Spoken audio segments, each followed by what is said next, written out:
Right, stop messing around. Let's do day 13. Right, the proposed merger and suspicious activities have kept all teams busy and engaged so that the Best Festival Company's systems are safeguarded in the future against malicious attacks. McSkiddy assigns the B team, led by McHoneybell, to research and investigate mitigations and proactive security. The team's efforts will be channeled into the company's... Is it already day 13, Lil Omga? I'm so far behind. Yeah, we're miles ahead. So the team's efforts will be channeled into the company's defensive security processes. You're part of the team, a security researcher that's been tasked with gathering information on defense and mitigation efforts. Start box before I forget, and attack box.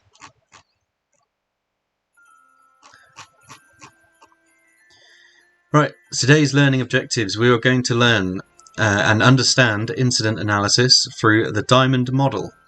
We're going to identify defensive strategies that can be applied to the Diamond model, and then we're going to learn how to set up firewall rules and honeypots as a defensive strategy. So today's task, we need attack box and we need VM, and we've got credentials to log in. Start the attack box, use the SSH credentials below to access the VM, and follow along with the practical session. Cool, so I've got to wait for it to start. But yeah, so let's read it while it's going. So, introduction. The intrusion detection and prevention is a critical component of cybersecurity aimed at identifying and mitigating threats. When it's set up early, intrusion detection becomes a proactive security measure. However, in our story, the Best Festival Company has to develop ways to improve their security given the magnitude of the recent breach. In this epic task, we'll embark on a thrilling journey through the fundamental concepts, detection strategies, and the application of the Diamond model of intrusion analysis in defensive security. Consider that the cyber threat events that have recently taken place within the Best Festival Company and Untitled Chapter. We've identified clues and artifacts, but we're yet to piece them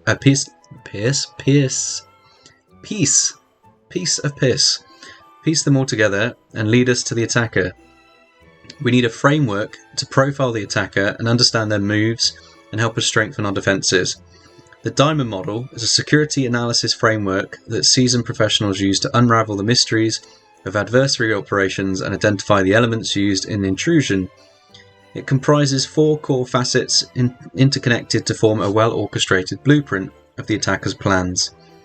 We've got the adversary, and that's linked to the victim, and then you need infrastructure to get from him to the infrastructure to the victim, and then capabilities, so they need the capabilities to also hit the victim. We're going to wield the knowledge that we gained from the previous days of Advent of Cyber and unlock hidden secrets within these core features. The adversary. In our exciting storyline, we've discovered a suspected insider threat causing trouble within Best Festival Company, and they're interfering with the proposed merger of Antarcticrafts. The individual, who we'll call the adversary operator, is not just an ordinary troublemaker. They are the clever attackers or malicious threat actors responsible for cyber attacks or intrusions. Cyber adversaries or the adversary operators can be individuals or an entire organisation aiming to disrupt the operations of another. That's not the only type of adversary. The adversary customer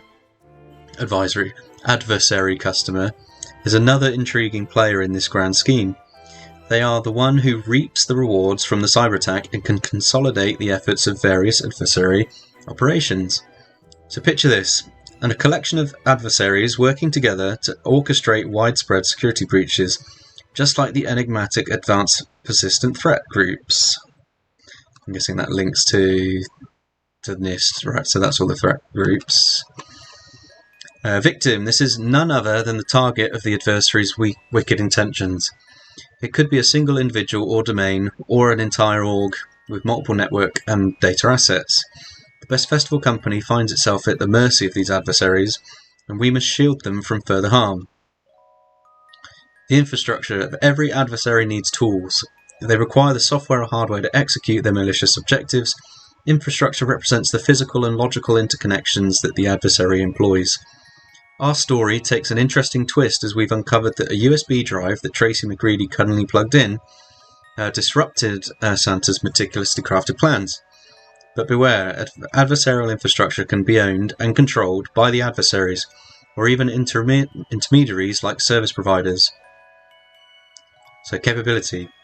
As what capabilities these adversaries have, what skills, tools and techniques they employ, here's where we shine a light on the tactics, techniques and procedures, or a lot of people shorten this to TTPs, that shapes the adversary's devious endeavours. Intruders or adversaries may employ various tactics, techniques and procedures for malicious activities. Some examples include phishing, where the adversary will use deceptive emails or messages to trick individuals into revealing sensitive information or clicking on a malicious link. They can exploit vulnerabilities, so they can execute an exploit taking advantage of a weakness or a vulnerability in software, systems or the network to gain unauthorized access or perform malicious actions. This is very well showcased on AOC Day 10, where we covered SQL injection and as one of the techniques used. Social engineering. So this involves manipulating individuals through psychological tactics to gain an unauthorized access or obtain credential information. Malware attacks. They may deploy malware, such as viruses, worms or ransomware, to gain control over the systems or steal data. And then the insider threat. So this refers to individuals within the organization who misuse their given by the org's access privileges to compromise the system, steal data or disrupt operations. And then finally, denial of service or DOS attacks, where the adversaries will attempt to overwhelm a target system or network with excessive traffic or requests, causing it to become unresponsive or crash. Then we've got the defensive diamond model. So fear not, for we shall not be mere observers in this cosmic battle. We'll harness the power of the diamond model's components, particularly capability and infrastructure. For our defensive endeavours, we'll forge the best festival company into a formidable defender, no longer a hapless victim. It's said that defence is the best offence. In the quest for protection against adversaries, the best festival company must equip itself with powerful defensive capabilities. Two key elements of this are threat hunting and vulnerability management. Threat hunting is the proactive and iterative process led by skilled security professionals to actively search for signs of malicious activities or security weaknesses within the organisation's network and systems. Organisations can detect adversaries early in their attack lifecycle by conducting regular threat hunts. Threat hunters will analyse the behavioural patterns, identify advanced threats, and improve incident response, developing predefined hunting playbooks and fostering collaboration amongst teams to ensure a systematic and efficient approach to threat hunting. Vulnerability management is a structured process of identifying, assessing, prioritising, mitigating and monitoring vulnerabilities in an organisation's systems and applications. Regular vulnerability scanning helps identify weaknesses that adversaries can exploit and will prioritise those vulnerabilities based on the severity and potential impact, promptly patching or remediating those vulnerabilities, and maintaining an up-to-date asset inventory is critical. Continuous monitoring, integration and threat intelligence feeds and periodic penetration testing further strengthens the organisation's security posture. Meanwhile, reporting and accountability provide visibility into security efforts. By integrating threat hunting and vulnerability management, organisations can proactively defend against adversaries, detect threats early, and reduce the attack surface. These defensive capabilities form a solid foundation for incident response and ensure that the best possible defence for the best festival company. Defensive infrastructure. The best festival company will construct their bastion of defence fortified with tools and infrastructure to repel cyber attacks. Layer upon layer of hardware and software will be deployed, ranging from the intrusion defence and prevention systems to robust anti-malware solutions. The objective is to impede the attackers by limiting their options to a predetermined set of paths and disrupting their malicious actions with increased noise. This strategy serves as a deterrent to the attacker, making it difficult for them to carry out the intended activity and providing an opportunity for detection and response. By implementing this approach, organisations can strengthen their cybersecurity posture and reduce the risk of successful attacks. In this section, we'll guide Van Twinkle on her quest to understand two essential components of defence infrastructure: mighty firewalls and cunning honeypots. The mighty firewall is a guardian of the network and a sentinel of cybersecurity. This network security device would stand vigilant, monitoring and controlling the ebb and flow of incoming outgoing network traffic. With its predetermined security rules, a firewall can repel a wide range of threats, from unauthorized access to malicious traffic and even attempts to breach sensitive data. Firewalls come in many forms, including hardware, software, or a combination. Their presence is vital and it's a cornerstone of any cybersecurity defense strategy. The following are the common types of firewalls. We have stateless packet filtering. This type of firewall provides the most straightforward functionality by inspecting and filtering individual packets based on a set of rules that would point to the source or the destination IP address, the ports, and protocols. The firewall doesn't consider any context of each connection when making decisions and effectively just blocks denial of service attacks and port scans.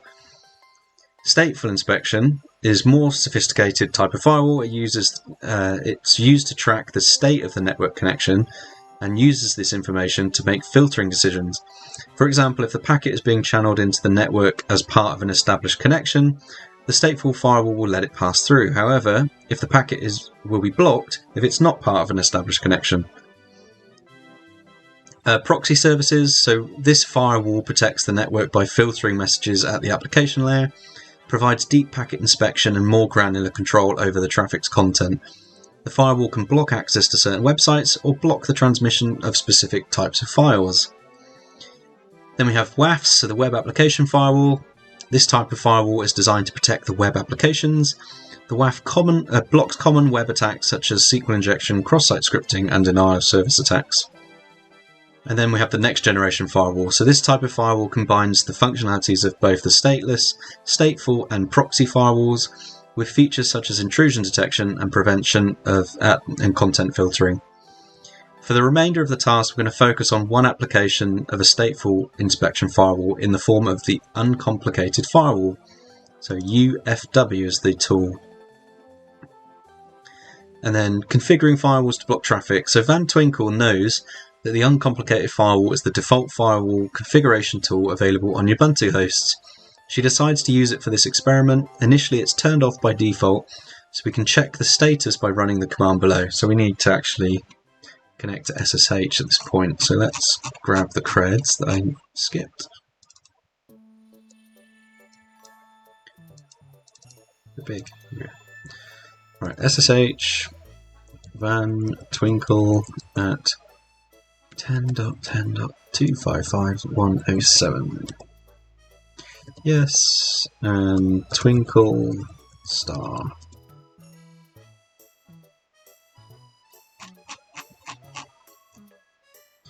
Right, so if we do sudo ufw status Twinkle star, I've already learnt their password. So Twinkle star, so status inactive. We don't currently have any rules, and we can define the rules to allow or block traffic. These can be set to deny all incoming connections and outgoing connections. So if we run this top one, paste. So sudo, it's behind my head, let's put it up here somewhere.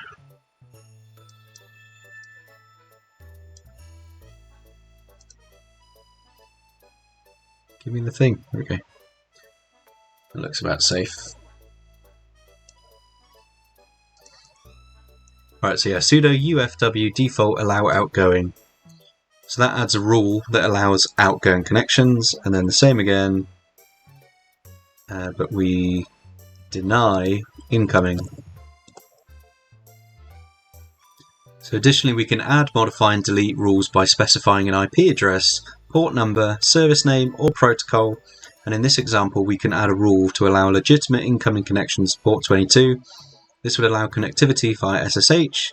We can get the two confirmation messages indicating that the rule has been implemented for IPv4 and v6. Hello. Hello! Right, so if we do sudo ufw allow, and we do port 22 TCP. That's a good one to add, seeing as we're on an SSH connection right now.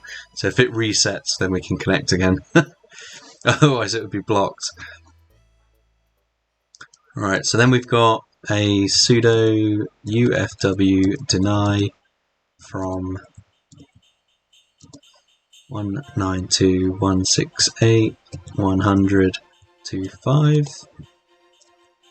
So we block one of the IPs that we'd found previously, and then we can also deny in, so the interface on ETH0, so we're blocking the Ethernet port, and then from IP. So that blocks the interface, and then finally we can check sudo ufw enable to enable the rules. This might disconnect you, that's fine.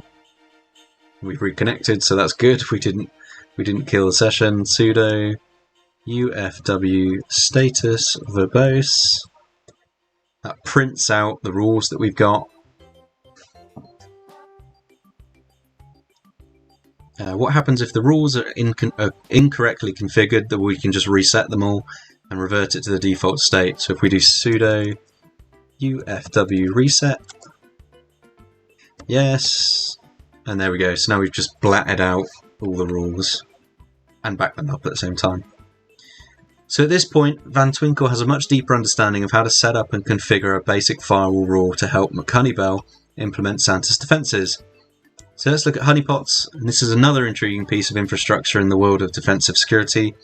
Picture a trap that's been laid for the attackers and a mirage of vulnerabilities tempting them away from the true treasure. Behold the honeypot. The honeypot is a cybersecurity mechanism, a masterful deception. It presents itself as an alluring target to the adversaries, drawing them away from a true prize and then leading them to one that looks like a prize. The honeypot comes in various forms. It could be software applications, servers, entire networks, and they're designed to mimic legitimate targets, yet they are under the watchful eye and control of the defender. For the best festival company, envision a honeypot masquerading as Santa's website, a perfect replica of the real one. Honeypot's been classified into two main types. You have a low interaction honeypot. So this honeypot artfully mimics the simple systems like web servers or databases. They gather intelligence on attacker behavior and detect new attack techniques. And then high interaction honeypots. This takes the deception to a new height. It emulates complex systems like operating systems and networks. And they collect meticulous details on the attacker behavior and study the techniques to exploit the vulnerabilities. To demonstrate how to set up a honeypot, we're going to use a tool called Pentbox, which has already been installed on the VM. Under Home, Van Twinkle, Pentbox 1.8. Launch the tool via the directory demonstrated below. Select option 2 for network tools and follow option 3 to install the honeypot. So if we go ls, so there's Pentbox, so we cd Pentbox, and then we want cd Pentbox 1.8. If we run sudo ./pentbox.rb, so that runs a tool. We want network tool, we want honeypot, and let's do, what should we do, advanced. When we select the option for the honeypot, we can choose an auto configuration or manual. The manual offers more options to allocate which port is open and a custom message for the honeypot to display. Accompanying these options, log data will be collected and display on the terminal for every intrusion encountered. So let's just do manual. Let's see. So what port should we open? 8080. Insert false message. Subscribe to MSec on Twitch. Lol. Save the log with intrusion, yes. That's T, yes. Activate a beep. Yeah, go on then. Right, the honeypot is activated on port 80. With the active honeypot, we can attempt to connect to the VM navigating to the port. So let's have a look.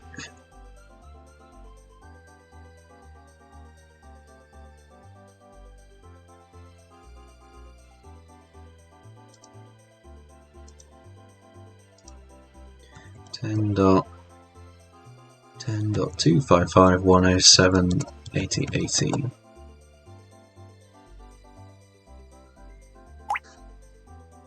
Loop. Subscribe to MSec on Twitch. So So there we go. So we've got 2 intrusion attempts detected.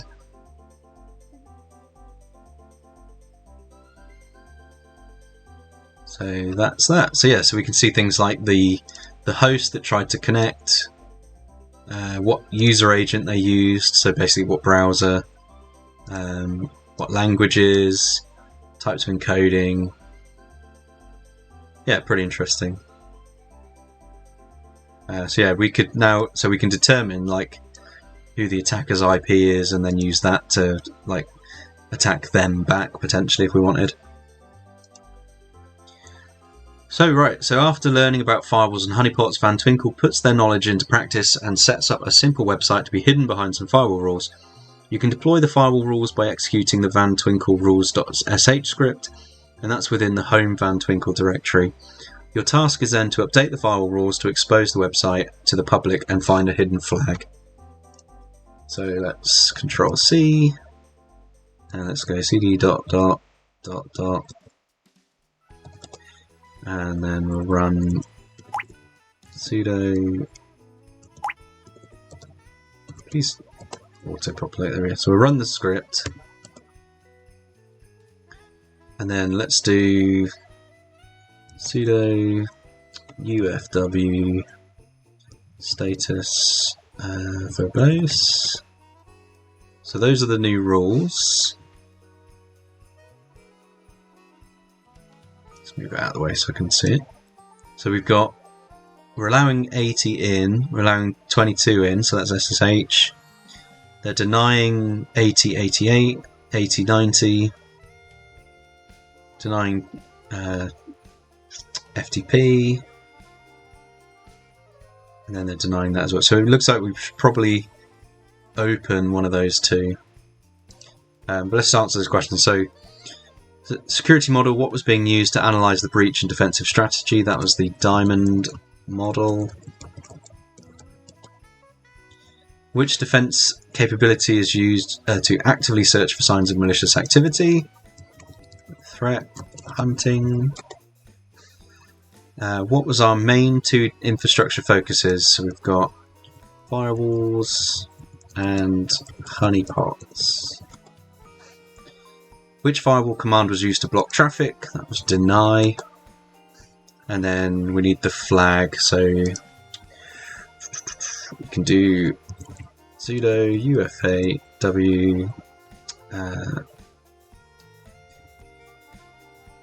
allow 8088 TCP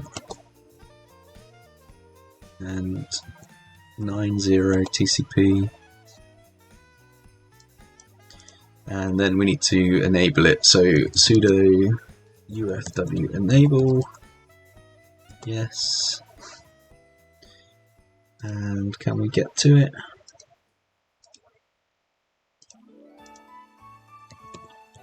.88.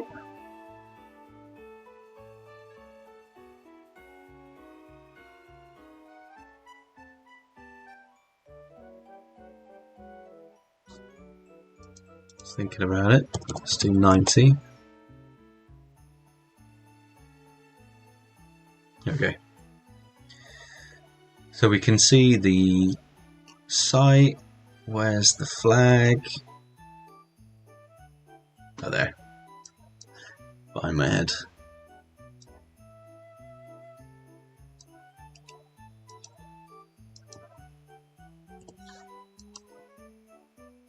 Cool. Hint, find the flag on the website once the rule has been updated. But yeah. If you've enjoyed this task, feel free to check out the network device hardening room. We always like to look at these. So this is a subscriber only room, but that will then teach you about actually hardening and securing a box. So yeah, that's that. We'll close the last one, and that brings us to the end of day 13. So hopefully you've all passed that now. Well, some of you have admitted to being far behind, so you're probably catching up. In which case, check out the video links below for the playlist. So I've got all the previous days recorded too, so check that out if you get stuck.